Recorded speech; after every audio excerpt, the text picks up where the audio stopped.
focus on the positive. It's because a world of negative. I already live in it. Welcome to the Anomalous RAP Podcast. I'm Andrew, the Anomalous One.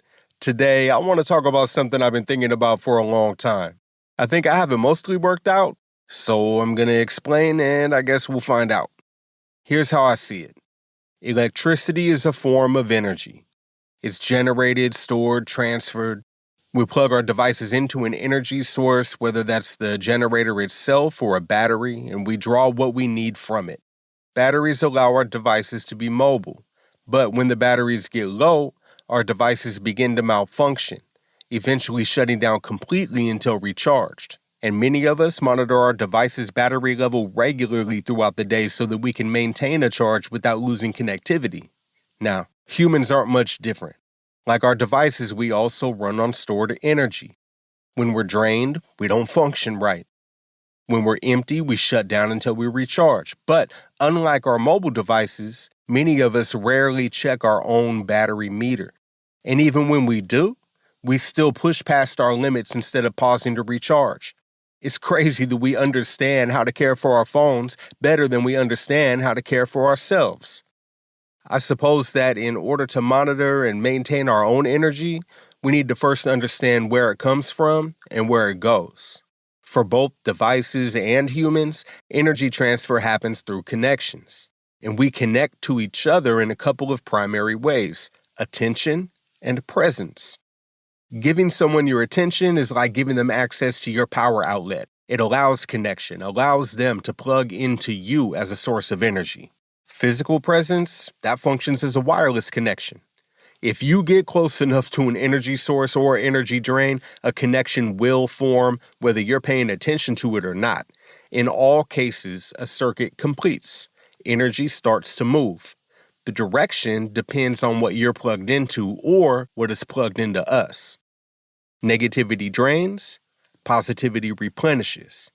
Whichever side carries more positivity gives to the other. When we give our presence and attention to someone who needs it, we're agreeing to let them recharge by pulling from our own reserve. Some exchanges are light, others pull harder, and we may not be able to control that flow once it starts. Healthy connections share energy both ways. Each person is plugged into the other through mutual attention and presence. This provides the stability needed for both to have the power they need to function. Optimal efficiency, that's reached when positivity connects to positivity and both sides receive a surge of energy. But if negativity connects to negativity, both sides lose power. Sometimes the only way to stop that drain is to step back and disconnect. You can imagine it like this. If a person calls you, the moment you answer, you are connected. Then they start venting about whatever their problem is. They're already plugged into you, and their negativity will draw from your reserve until the call ends, and sometimes long after it's over.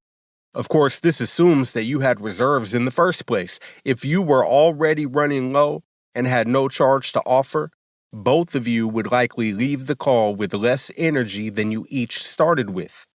Now, energy drain doesn't always come from connecting with another person. It can also come from proximity. You might feel it in a room where people are arguing, at work, at school, anywhere emotions run high. Sometimes it's the environment, traffic, sirens, noise. Sometimes it's digital, drama flooding your feed or constant notifications going off on your phone. Anything that leaks negativity or pulls your focus away from what matters will drain you. Also, many of our daily proximity drains are unavoidable. That's why keeping an eye on our battery gauge is so important. Your phone warns you about a low battery by dimming the screen. And we have our own indicators too. You can feel it when your screen is dimming, but you may not notice it, especially if you're accustomed to running on low power. Sometimes you just need to check your battery meter to be sure. Are you having trouble concentrating? Feeling irritable? Snapping at people for no reason? Feeling unmotivated? Those are all signs that your screen is dimming. Your battery is low. That's your brain and body telling you it's time to recharge. So, how do we recharge? Well, we do it in two ways: by drawing energy from other sources or by generating it ourselves. We draw energy from other people the same way they draw it from us, by reaching out, connecting, and asking for it. It's okay to borrow energy from others, especially when they borrowed from us before. That's the sign of a healthy relationship, a willingness to share so neither side runs empty. If someone isn't able to share their energy, it might just mean that they don't have much to give right now. If they're unwilling to share their energy, that's a sign that the relationship is one-sided and not healthy. We can also draw energy from the environment. For me, it's nature. Sitting outside, listening to and watching the river and wildlife, those moments refill me. Sometimes those get drowned out by the noise of the city, which interrupts the connection. I have a whole other set of thoughts about noise pollution, but I'll save that for another time. Music can recharge too. The right song at the right time can be just as energizing as a positive human connection. I have playlists for various moods that I can always turn to when I need them. I also recharge by writing, exploring new ideas, watching TV. But chargers aren't the same for everyone. Others might recharge by painting, socializing, or playing video games. The key is figuring out what gives you energy and doing more of that thing on purpose when you need it. Now, generating energy is different. Recharging is all about pulling energy from other sources. Generating is the way that we create energy where none previously existed. Kindness, generosity, and appreciation are all generators. No matter how depleted I am, I still hold the door.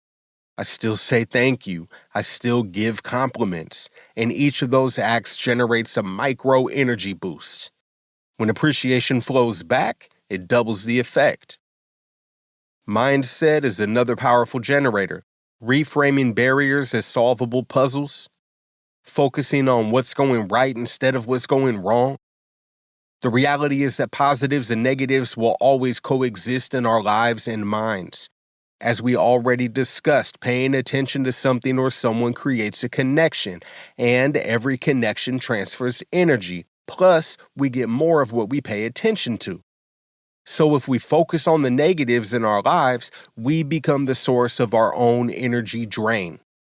But if we focus on the positives, we can become our own power generator. Monitoring our battery gauge and recharging before we're in the red keeps enough power in the reserves for the drains of the day and enough to share when others need it. But sometimes, even when we're doing all the right things, we still short out. That's not a simple energy drain. That's a malfunction. When our system malfunctions, we consume energy faster than we can receive it. That's why some people stay stuck in a prolonged negative state. They can't recharge because the current isn't flowing the way that it should. You can usually spot it. Constant irritability, prolonged emotional numbness, recklessness, violence, withdrawal, hopelessness. Those are all signs the system isn't just low on energy, it's miswired. And as much as we want to help, lending energy won't fix a malfunctioning circuit. In those cases, what's really needed isn't recharge, it's rewiring. That's when we need to reach out to an electrician for help. And in this analogy, that means a healthcare professional, someone trained to help get the system working again. And that's okay. Every circuit has limits, and every system needs occasional maintenance. The goal isn't to stay fully charged at all times, it's to stay aware, to know what gives you energy and what drains it, to know when to plug in, when to disconnect, when to recharge, and when to call for repair. And if someone close to you is running low, lend them some of your energy. If they're showing signs of malfunction, encourage them to talk to someone who knows how to help get the system working again. Energy isn't infinite, but it is renewable. And when we learn to monitor and manage it well, we stop running on empty and start running with purpose. You check your phone 100 times a day. Maybe it's time to check in with yourself and those around you. Because how we spend our attention reflects what we value. And if you value your phone more than yourself and others, That's a malfunction.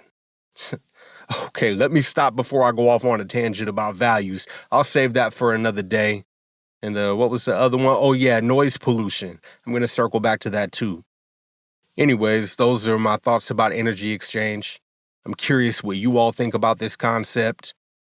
If you have any thoughts, experiences, or questions that are brought up for you, you could have them featured in a future episode by sending me a voice message.